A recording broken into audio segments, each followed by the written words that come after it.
এই রমাদানে ইনশাআল্লাহ আমরা সময়কে সর্বোচ্চ মূল্যায়ন করবো ইনশাআল্লাহ। 1 2 নাম্বার, মানসিক শারীরিক আত্মিক প্রস্তুতি নিব যে রমাদান আসতেছে, একটা গোল্ডেন অপরচুনিটি আমার সামনে আসতেছে ইনশাআল্লাহ। 3 নাম্বার, এই রমজানে আমার প্রধান পাঠ্য বই হবে আল কোরআন, কারণ শাহরু রমাদান আল্লাযী উনজিলা ফীহিল কোরআন। এই রমাদান সেই মাস যে মাসে কি নাজিল হয়েছে? কোরআন নাজিল হয়েছে। তো আল্লাহ পাক আমাদের সবাইকে রমজান মাসে বেশি বেশি কোরআন তেলাওয়াত করার তৌফিক দান করেন, কোরআনের অর্থ পড়ার তৌফিক দান করেন, এর আদেশ মানার তৌফিক দান করেন, এর নিষেধ ছাড়ার তৌফিক দান করেন, কোরআনের দাওয়াত মানুষের কাছে পৌঁছানোর তৌফিক দান করেন এবং কোরআনের সমাজ বাস্তবায়নের তৌফিক দান করেন। 4 নাম্বার হচ্ছে রমাদান মাসে আমরা একবারে ভরপেট খাবো না ভাই, ঠিক আছে ভাই? নিয়াত করলাম তো ইনশাল্লাহ। পুষ্টিকর খাবার, পরিমিত খাবার এবং ফ্রেশ খাবার। পুষ্টিকর খাবার, পরিমিত খাবার এবং ফ্রেশ খাবার। এর বাইরে গেলে আপনি ফিজিক্যালি দুর্বল হয়ে যাবেন, যে আমরা দুর্বল হয়ে গেছি এখন এই ভেজাল খাই দেখে। প্রতিদিন আমরা বিষ খাচ্ছি, বিষ। কেমনে যে আমরা বাইচে আছি আল্লাহই ভালো জানে, সিরিয়াসলি বলতেছি। খাবারের যে অবস্থা, কেমনে যে আমরা বাইচে আছি আল্লাহই ভালো জানে। এই অধিদপ্তরগুলো যারা নিয়ন্ত্রণ করেন তারা যদি আইনের সুশাসন নিশ্চিত করতে পারতেন, মোবাইল কোর্ট বসায় বসায় ওমরের মতো শাস্তি দিতে পারতেন, কারো সাহস ছিল না খাবারে ভেজাল ঢুকায়। জাতিকে মেরে ফেলতেছে, তো জাতিকে মেরে ফেলতেছে, ছেলে বাচ্চাদেরকে মেরে ফেলতেছে, বাচ্চাদের ব্রেন ডেভেলপমেন্ট হতে দিচ্ছে না। আমি তো প্যারেন্টিং নিয়ে পড়াশোনা করেছি অনেক, বাচ্চাদের ব্রেন ডেভেলপমেন্ট হতে দিচ্ছে না। খাদ্যে বাচ্চাকে কি কিনে দেন? চিপস কিনে দেন, চকলেট কিনে দেন, এইটা কিনে দেন, সবই বিষ, বিষাক্ত জিনিস, সব বিষাক্ত। আমরা কি খাই? ফাস্টফুড, পিৎজা, বার্গার, রাস্তাঘাটে সব বিষাক্ত জিনিস। চাল ডাল তেল লবণ যা যা খাচ্ছেন, মশলা, এর মধ্যে দেখবেন মিশাই দিছে ইটের গুঁড়া, ভুসি। এটা নিয়ে আমি আলাদিন কথা বলবো ইনশাআল্লাহ, অর্থনীতি নিয়ে। মানে এমন একটা অবস্থা যে নতুন করে ইসলামী অর্থনীতি প্রতিষ্ঠা করতে হবে এখন মনে হচ্ছে। আপনারা ব্যবসা করার নিয়ত করেন, হালাল পণ্যের ব্যবসা করেন, মানুষকে ভালো কিছু খাওয়ান, ভালো কিছু দেন, দেখবেন জাতি বাঁচবে ইনশাআল্লাহ, এবং আপনারও কাস্টমার বাড়বে ইনশাআল্লাহ। কারণ আমরা সবাই ফ্রেশটাই তো চাই, 10 টাকা বেশি দিয়ে হইলেও সেটাই কিনবো ইনশাআল্লাহ। আল্লাহ পাক আমাদেরকে রমজান মাসে পরিমিত খাবার তৌফিক দান করেন, পুষ্টিকর খাবার খাওয়ার তৌফিক দান করেন এবং বেহিসাব রিজিক দান করেন। আমি 5 নাম্বার হচ্ছে রমজানে আমরা তারাবি সালাত জামাতে পড়বো ইনশাআল্লাহ। রাকাত সংখ্যা নিয়ে গন্ডগোল হবে তো জানি, আমাদের কথা আমরা বলে দিচ্ছি। তারাবির নামাজ 1 নম্বর জামাতে পড়বো, 2 নাম্বার 20 রাকাত পড়বো। কেউ যদি বলে আমি কম পড়ি, বলবেন ওকে পড়েন, কোনো সমস্যা নেই, আপনি পড়েন, কোনো সমস্যা নেই। কেউ যদি বলে আমি আরো বেশি পড়ি, পড়েন, সমস্যা নেই। 40 রাকাত পড়েন আপনি, কোনো সমস্যা নেই। আমরা 20 রাকাত পড়ি, জামাতে পড়ি, কিন্তু সমস্যা তখন হবে যখন আপনি বলবেন আমাদের 20 রাকাতটা বেদাত। যদি এই কথাটা বলেন তাহলে সমস্যা হবে। জামাতে সালাত পড়বো ইনশাল্লাহ, তারাবি সালাত, খতমে কোরআন পড়বো ইনশাল্লাহ, এবং চেষ্টা করবো 20 রাকাত পড়ার ইনশাল্লাহ। কেউ যদি বলে এটা বেদাত, তখন আমাদের সাথে বসায় দিবেন, ওলামা ইকরামের সাথে বসায় দিবেন। মনে রাখবেন, উসমান রাদিয়াল্লাহু আনহু যদি 2টা আজান দিতে পারেন জুমার, আমি আবু তো আদনানে দিতে কোনো সমস্যা নেই। ওমর ইবনুল খাত্তাব যদি 20 রাকাত তারাবি পড়তে পারেন নিজে, আমার মতো হাজার হাজার মানুষের পড়তে কোনো সমস্যা নেই। আমরা সাহাবীদের চেয়ে বেশি দিন বুঝি না। মা আনা আলাইহি ওয়া আসহাবি আল ইয়াউমা আলাইকুম বিসুন্নতি ওয়া সুন্নতি খুলাফায়ে রাশিদিন মাহদিয়িন মিন বাদি। এই হাদিসগুলো শোনাই দিবেন।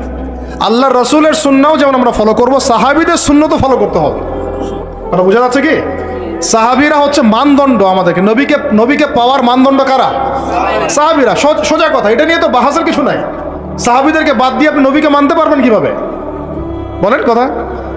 আব্দুল্লাহ বিন ওমর, আব্দুল্লাহ বিন মাসউদ রাদিয়াল্লাহু আনহুম আজমাইন, আবু বকর, ওমর, ওসমান, আলী রাদিয়াল্লাহু আনহুম আজমাইন, তাদের চেয়ে কি আমরা ইসলাম বেশি বুঝবো?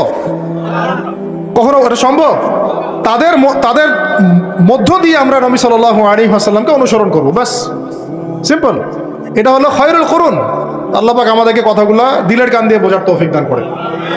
6 নম্বর কথা হচ্ছে ভাই, রমজান মাসে বেশি বেশি মানুষকে ইফতার করাবেন।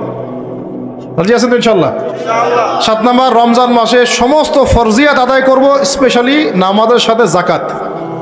নামাজের সাথে ওই যে ব্যবসায়ীদের কথা তো বলছিলাম, বহু ব্যবসায়ী আছেন আপনারা, মিলসের মালিক, ফ্যাক্টরির মালিক, ইন্ডাস্ট্রির মালিক, যাকাত দেন না। হিসাব করে বের করেন যাকাত কত টাকা। একজনের যাকাত দিয়ে একটা গ্রামের মানুষকে খাওয়ানো যাবে? তালেবে ইলম যারা এবং ওলামায়ে কেরাম, তাদের উচিত, আমাদের নিজেদের কেউ নসিহত করতেছি আমরা আর কি, যতটা পারেন ডিভাইস থেকে দূরে থাকতে হবে। নাহলে কোরআন ভুলে যাচ্ছি, হাদিস বলে যাচ্ছে, এটাও একটা এজেন্ডা হতে পারে। আল্লাহ পাক আমাদেরকে বোঝার তৌফিক দান করেন। কটা বলছি? 7টা নাকি? আর 3টা বলি। 3টা কাজ করবেন রমজান মাসে। সেটা হচ্ছে রমাদান মাসে যদি সম্ভব হয়, আল্লাহ পাক যদি সুযোগ দেন, যদি সম্ভব হয় বাইতুল্লাহ জিয়ারত করে আসতে পারেন। আল্লাহ পাক তৌফিক দান করেন। আর এখানে এই রমজান মাসে উমরা করার একটা ব্যাপক ফজিলত আছে। আল্লাহ রাব্বুল আলামিন আমাদের সবাইকে জিয়ারতের তৌফিক দান করেন, এবং যারা এখনো সামর্থ্যবান হন নাই, সামর্থ্য আল্লাহ পাক দান করেন। যারা নিয়াত করেছেন, আল্লাহ পাক তাদেরকে হজ্জে মাবরুর করার তৌফিক দান করেন। আল্লাহ রাব্বুল আলামিন তার ঘরে আমাদের সবাইকে হজ করার তৌফিক দান করেন, এবং হজ করার মতো করার তৌফিক দান করেন। 9 নম্বর হচ্ছে রমজান মাসে আমরা ফরজের পাশাপাশি নফল সুন্নত মোস্তাহাব আমলে গুরুত্ব দিব ইনশাআল্লাহ। শুধু ফরজের উপর থাকবো এটা না, নফল সুন্নত মোস্তাহাব বেশি বেশি বাড়াই দেবো ইনশাআল্লাহ। প্রত্যেকটা কাজ করার আগে দেখবো সুন্নাহ মাফিক হচ্ছে কিনা। এই কাজগুলোর শক্ত করে ধরার জন্য রমজান হচ্ছে শ্রেষ্ঠ মৌসুম। আল্লাহ পাক তৌফিক দান করেন, আমিন। আর শেষ কথা হচ্ছে রমাদান মাসে রোজা রেখে আমরা যেমন হালাল ছেড়ে দিয়েছি, সারা বছর আল্লাহ পাকের সমস্ত হারাম থেকেও দূরে থাকবো ইনশাআল্লাহ। এটাই রমজানের মূল শিক্ষা। মূল শিক্ষাটা কি জানেন? রমজান মাসে রোজা রেখে যে আমরা হালাল ছেড়ে দিয়েছি, এটা যেন সারা বছর অব্যাহত থাকে, সারা বছর যেন আমরা হারামে লিপ্ত না হই। রোজা রেখে হালাল ছেড়ে দিয়েছি না, খাওয়া পান করা স্ত্রী সহবাস ছেড়ে দিয়েছি না, রোজা রেখে হালালও ছেড়ে দিলাম। সেই রোজাদার কি হারামে যেতে পারে? বলেন, সেই রোজাদার কি রোজা রেখে তাহলে মেয়ের সাথে কথা বলতে পারে, সুদ খাইতে পারে, ঘুষ খাইতে পারে, জেনা করতে পারে? যেহেতু রোজা রেখে আমরা এগুলো করছি না, এই শিক্ষাটাকে আমরা যেন সারা বছর ধরে রাখতে পারি। আল্লাহ পাক এই তৌফিক আমাদের সবাইকে দান করেন। আল্লাহ রাব্বুল আলামিন আমাদের সবাইকে আসন্ন রমাদানের সুস্থতার সাথে এই কাজগুলো করার তৌফিক দান করেন। রমজানের যে মূল শিক্ষা লাআল্লাকুম তাত্তাকুন, এই তাকওয়াকে জীবনের সর্বক্ষেত্রে বাস্তবায়ন করার তৌফিক দান করেন। আল্লাহ পাক উলামায়ে কেরামদেরকে দীর্ঘ নেক হায়াত দারাজ করেন, এবং আমাদের জাতির মধ্যে আল্লাহ পাক শান্তি শৃঙ্খলা দান করেন। আল্লাহ পাক আমাদেরকে ওমরের মতো শাসক দান করেন। আল্লাহ পাক আমাদের ব্যবসায়ীদের মধ্যে সৎ ব্যবসায়ী দান করেন। আল্লাহ পাক আমাদেরকে ইসলামী সংস্কৃতি মেনে চলার তৌফিক দান করেন। প্রত্যেকটা পরিবারকে আল্লাহ পাক জান্নাতি পরিবার বানায় দেন। আল্লাহ পাক আমাদের শিক্ষাক্ষেত্রে আমাদের যে সমস্যাগুলো হচ্ছে, এগুলোকে সমাধান করার তৌফিক দান করেন, এবং কোরআন এবং সুন্নাহ ভিত্তিক শিক্ষা অর্জন করার তৌফিক দান করেন। সর্বোপরি রমাদান মাস যে বার্তা নিয়ে আসে, আত্মশুদ্ধির বার্তা, এই আত্মশুদ্ধি যেন আমরা সবাই রমজান মাসে অর্জন করতে পারি এবং সারা বছর ধরে রাখতে পারি।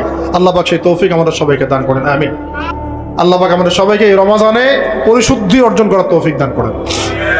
আর একটা খালি ডিপার্টমেন্ট বলে শেষ করব, আমরা আমাদের ব্যক্তি জীবন তাকওয়ার মানদণ্ডে ঢেলে সাজাবো ইনশাআল্লাহ।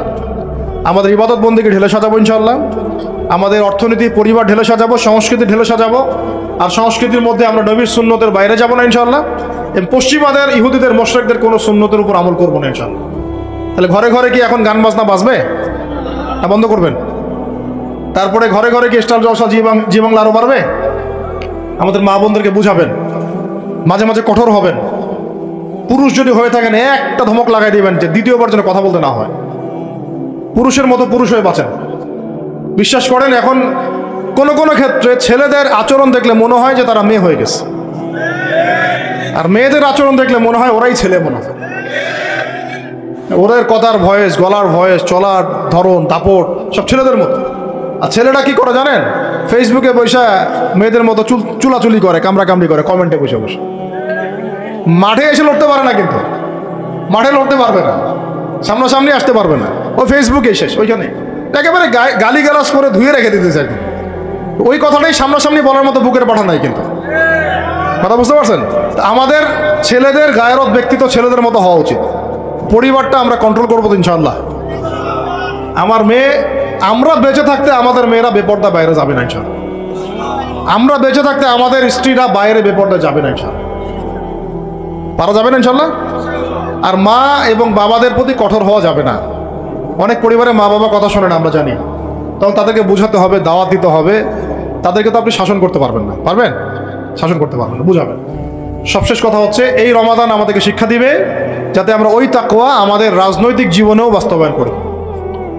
কারণ এটা আপনার জীবনের একটা গুরুত্বপূর্ণ অংশ। আল্লাহ পাক আপনাকে তৌফিক দিয়েছেন, ক্ষমতা দিয়েছেন, আপনি পলিটিক্স করছেন। এখানে কি আল্লাহ ভীতির কোনো জায়গাই নাই? হ্যাঁ, এখানে আল্লাহকে ভয় করার দরকার নাই? নাকি এখানে আমি মানুষকে ভয় করব? কোনটা? আমি কি এখানে চাইলে একটা মানুষের ক্ষতি করে দিতে পারি? একটা মিথ্যা মামলা ধরা দিতে পারি? আমি চাইলে একটা মাজলুমের প্রতি, দুর্বলের প্রতি জুলুম করতে পারি? নাকি আল্লাহ পাক আমাকে যে দায়িত্ব দিয়েছেন এইটাকে আল্লাহর পথে কাজে লাগাবো, কোনটা করবো? এটাই হচ্ছে পলিটিক্যাল লাইফ। আপনারা অনেকে বলেন ইসলাম এক জিনিস, পলিটিক্স আরেক জিনিস, অথচ সূরা বাকারার শুরুর দিকে আপনি পাবেন ওয়াইজ ক্বালা রাব্বুকা লিল মালায়েকা ইন্নী জাইলুন ফিল আরদি খলিফা। আদম আলাইহিস সালামকে আল্লাহ পাক দুনিয়াতে পাঠিয়েছেন আল্লাহর কি হিসেবে? খলিফা হিসেবে। খলিফা কে? যে আল্লাহর খেলাফা বাস্তবায়ন করে সে। আল্লাহর খেলাফা কি? আল্লাহর বিধান অনুযায়ী সমাজ চালানোই হচ্ছে আল্লাহর খেলাফা। বুঝাতে পারলাম না? আদম আলাইহিস সালাম কি হিসেবে এসেছেন? উত্তর খলিফা হিসেবে। খলিফা কাকে বলে? যে আল্লাহর খিলাফা বাস্তবায়ন করে। আল্লাহর খিলাফা কি? আল্লাহর বিধান দিয়ে আল্লাহর জমিন শাসন করা, এটাই খিলাফা। তাহলে ইসলামে পলিটিক্স নাই? শুরুতেই তো পলিটিক্যাল কনসেপ্ট পাচ্ছেন আপনি। আমরা সবাই আল্লাহর খলিফা নই? আমরা সবাই কি আল্লাহর খলিফা না? আল্লাহর খলিফা হিসেবে আমাদের দায়িত্ব কি? শয়তানের বিধান বাস্তবায়ন করা না আল্লাহর বিধান বাস্তবায়ন করা? এটা হলো আমাদের পলিটিক্যাল হেদায়েত কোরআন থেকে। আল্লাহ রাব্বুল আলামিন আমাদের সবাইকে কথাগুলো বোঝার তৌফিক দান করুন। শেষ করার আগে আমরা একটু নিয়াত করি।